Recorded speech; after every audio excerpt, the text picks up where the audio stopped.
Kita belum kenalan tahu. Hai, Aku Rani. Nanda, kita belum kenalan, udah foto-foto. Udah foto-foto, udah keliling, belum kenalan. Katanya, sekali kamu menginjakan kaki di tanah Jogja, kamu pasti bakalan kangen untuk balik lagi ke sini. Bagiku itu valid banget sih, buktinya aku kembali lagi ke kota ini untuk ketiga kalinya. Pertama kali sama adikku, kedua kali sama mamaku, dan untuk ketiga kalinya aku solo traveling. So, temenin aku keliling-keliling kota Jogja dan sekitarnya. Let's go!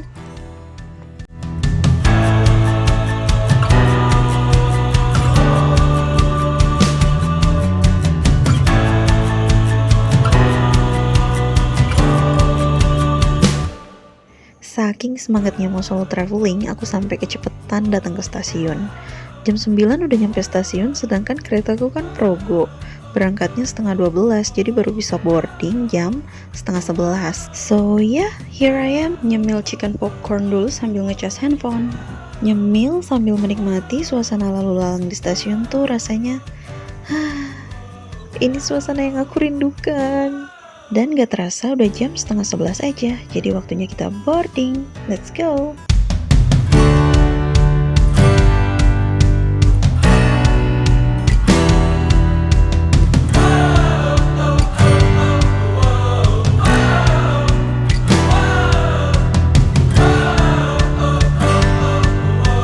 Ih, girang banget mukanya.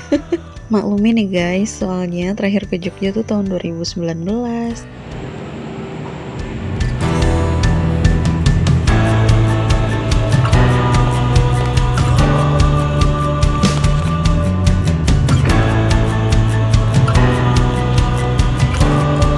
Masih kosong. Aku nomor 17D di belakang. Ini ya? Ya betul, 17D.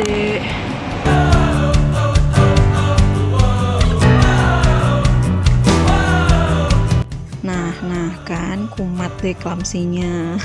Untungnya sepi, jadi bisa ngambil footage kayak gini. Tinggal upload di TikTok terus pakai caption, nggak apa-apa kemana-mana sendirian daripada nggak kemana-mana. Ya, bercanda ya. Kok masih sendirian? Oh my god.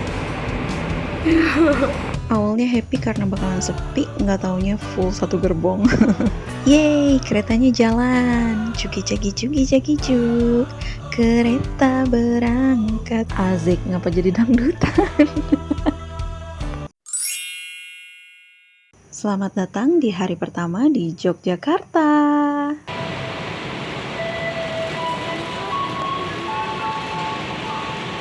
Begitu tiba di stasiun Lempoyangan, aku langsung ke toilet dulu, bersih dulu, make up, biar seger gitu ya, meskipun kita semalaman di kereta.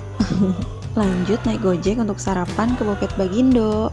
Ini tuh efek ngiler gara-gara semalam ngeliat di TikTok ada yang review tempat ini. By the way, hati gue deg-deg ser banget nih ketemu Tugu Jogja. Ngalah-ngalahin ketemu crush. So, akhirnya sampai juga di Bukit Bagindo. Suasananya kurang lebih kayak gini ya. Dia tempat duduknya tuh ada outdoor, ada indoor. Tapi aku memilih duduk di indoor karena kan mau take video ya. Jadi biar nggak ada gangguan suara gitu. Soalnya ini tuh lokasinya di pinggir jalan banget. Ini dia pesanan aku udah datang semua. Ada lontong sayur cubadak topping rendang. Terus ada mangkok basayak. Lalu minumnya ada kawa daun susu. Yuk kita sarapan. Jangan lupa baca doa dulu. Kalau dipikir-pikir, anomali satu ini tuh aneh ya, ke Jogja. Bukannya cari makanan khas Jogja dulu, malah sarapan ke tempat Padang. Tapi memang masakan khas Minang tuh emang gak pernah salah ya. Apalagi ketupat sayurnya ini aku suka banget. Kuahnya tuh bener-bener rich, kayak akan rempah, pokoknya flavorful. Tuh lihat tuh, alis aku sampai ngangkat. Berarti beneran enak. Lanjut, kita cobain kawa daun susunya. Jadi minuman ini tuh terbuat dari daun kopi yang sudah melewati proses dari mulai pengeringan, disangrai, pengasapan, dan kemudian diseduh dengan air panas atau bisa juga direbus. Pokoknya kayak kita menyeduh teh gitu deh. Dan yang bikin makin uniknya lagi adalah disajiinnya tuh masih di tempurung kelapa kayak gini. Masih tradisional banget kan jadinya. Diduga minuman ini tuh muncul pada saat masa penjajahan Belanda, di mana saat itu masyarakat nggak boleh menikmati biji kopi, dan akhirnya memanfaatkan daunnya aja. Kreatif ya, rasanya juga enak. Sebagai makanan penutup, aku cobain mangkok basayak. Jadi ini tuh jajanan pasar khas Minangkabau yang menggunakan tempurung kelapa sebagai wadah masaknya dan memiliki 2 lapisan warna. Ada yang coklat putih, ada juga yang hijau putih kayak gini. Pas suapan pertama tuh aku mikir, ini tuh kayak makanan apa ya? Kayak pernah makan gitu loh. Dan akhirnya aku inget, ini tuh mirip kue talam rasanya. Kalau bagian yang putihnya ini tuh yang lumer-lumer. Dan kalau kalian pernah makan putu ayu, yang hijau-hijaunya ini rasanya mirip banget putu ayu. Ini tuh jadi makanan penutup yang sempurna banget di sarapan aku hari pertama di Jogja. Sampai bersih banget. Ini antara emang enak dan lapar banget sih. Ini dia totalnya, semuanya habis 50.000. Buat kalian yang lagi di Jogja, jangan lupa mampir untuk ke Bopet Bagindo ya. Di sini tuh bisa dari mulai sarapan, makan siang, makan malam. Pokoknya Bopet Bagindo siap melayani Anda. Abis sarapan, aku memutuskan untuk early check-in. Karena apa? Karena abis sarapan terbitlah, ya bener, ngantuk. By the way, aku nanti akan room tour di hari terakhir ya, so nonton sampai selesai. Nah, sekarang aku mau istirahat dulu, mau bobo, soalnya ngantuk banget. Rencananya kan awalnya pengen muter-muter sekitar Tugu atau Malioboro gitulah ya, sambil nunggu waktu check-in. Tapi ternyata pas abis sarapan di Bagindo, ngantuk. Nggak tahu efek kenyang apa nggak tahu karena kurang tidur juga kayaknya semalam. Oh, nggak jadi deh keliling-keliling Tugunya, jadinya aku early check-in. Untuk early check-in sendiri kena cas 50.000 ya, tapi nggak apa-apa sih, yang penting bisa istirahat. Ya udah segitu dulu aja, kita lanjut nanti siang. Aku sekarang udah make up, udah siap mau makan siang, Kroka Ramen. Sebenarnya udah telat sih ya, ini udah jam 2. Abis tadi aku tidur siang dulu, baru bangun tadi sekitar jam 1, terus nggak langsung bangun, leyeh-leyeh dulu di kasur. Habis itu baru mandi, terus sholat zuhur. Terus sekarang udah make up, udah rapi, mau ke Kroka Ramen. Mudah-mudahan gak antri, soalnya yang aku dengar di TikTok tuh bisa sampai waiting list.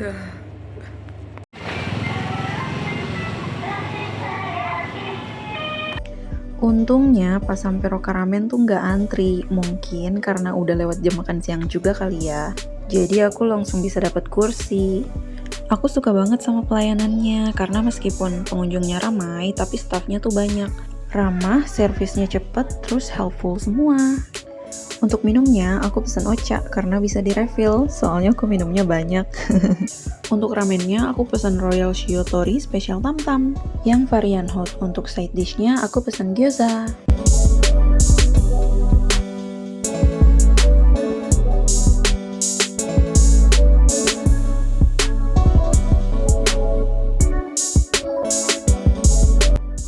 Sekarang aku tahu kenapa tempat ini viral, karena untuk harga ramen yang se-affordable ini tuh, kalian udah bisa makan ramen yang enak. Kaldunya aku suka banget sih.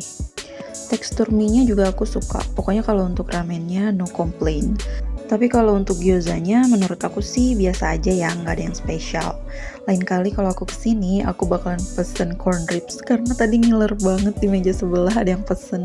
Total aku makan di Kroka Ramen habis 74.000. Habis dari sini, ayo ikut aku nyore di Longkang Cafe, Kota Gede.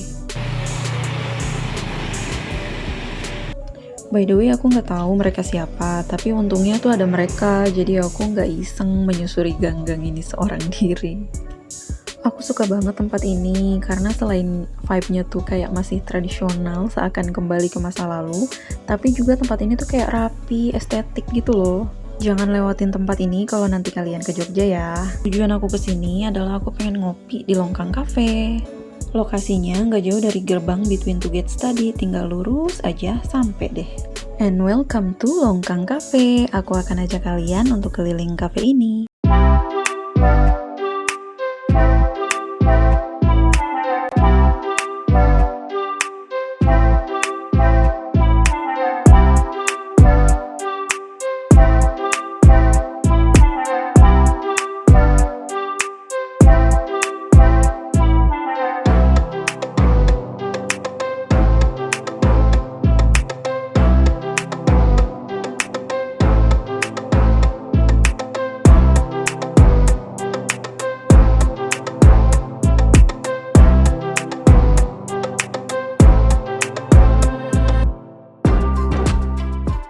Sekarang lagi di Longkang Cafe. Rencananya mau nunggu maghrib di sini biar nanti bisa sholat maghrib di Masjid Kota Gede Mataram.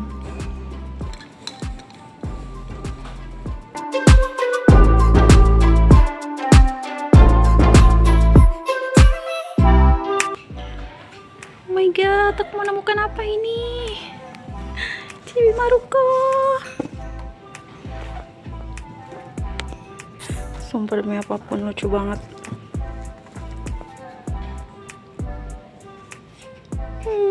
Ya, nggak bisa bacanya. Siapa yang kalian kalau makan harus nonton Cibi Maruko-chan? Iya, aku. Itu aku orangnya.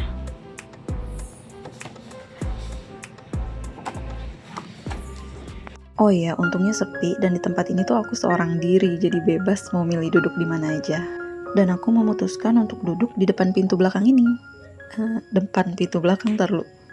Ngerti kan maksudnya? Selain clumsy, mbak-mbak milenial satu ini juga emang suka belibet kalau ngomong. Oke, nggak penting infonya. Oh ya, di sini aku juga sambil journaling.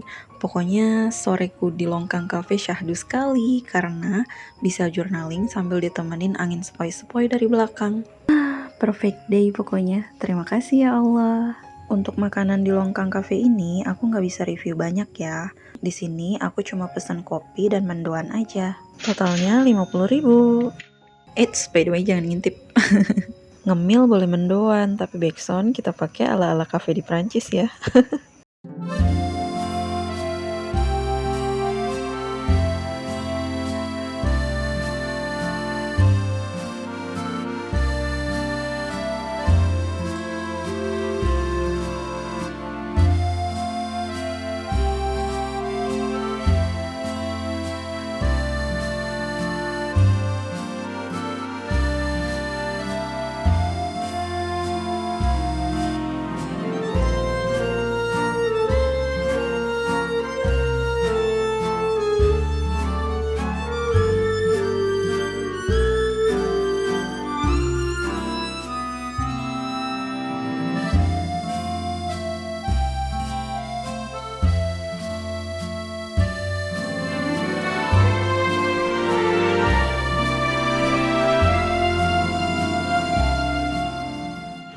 By the way, pas keluar dari Longkang Cafe, aku tuh dapet teman baru, namanya Nanda. Berawal dari aku nanya, Mbak mau aku fotoin nggak? Terus akhirnya kita jadi ngobrol panjang lebar. Lagi-lagi dibikin GR sama Allah, kayak ya ampun tadi tuh aku bergumam waktu di Longkang Cafe, kayak ya Allah tempat ini tuh bagus ya, estetik gitu, tapi aku sendirian, padahal aku pengen foto. Terus tiba-tiba dikirimin nada dong, ya Allah. Merasa dimengerti, dicintai, ugal-ugalan sama yang maha kuasa tuh rasanya tak terhingga deh pokoknya bahagianya. Kita belum kenalan tahu. Hai, Aku Rani. Nanda, kita belum kenalan, udah foto-foto. Udah foto-foto, udah keliling belum kenalan. Kalian yang suka sejarah atau bangunan-bangunan bersejarah, pokoknya wajib mampir ke Masjid Gede Mataram ini. Karena selain bisa menikmati keindahan bangunan yang sudah berumur ratusan tahun ini, kalian juga bisa foto-foto di setiap sudutnya. Karena setiap sudutnya tuh cantik banget. Ya Allah, terima kasih ya sekali lagi udah kirimin Nanda di hari ini jadi teman traveling aku. Karena aku jadi punya foto-foto bagus di sini gara-gara Nanda. Terima kasih Nanda.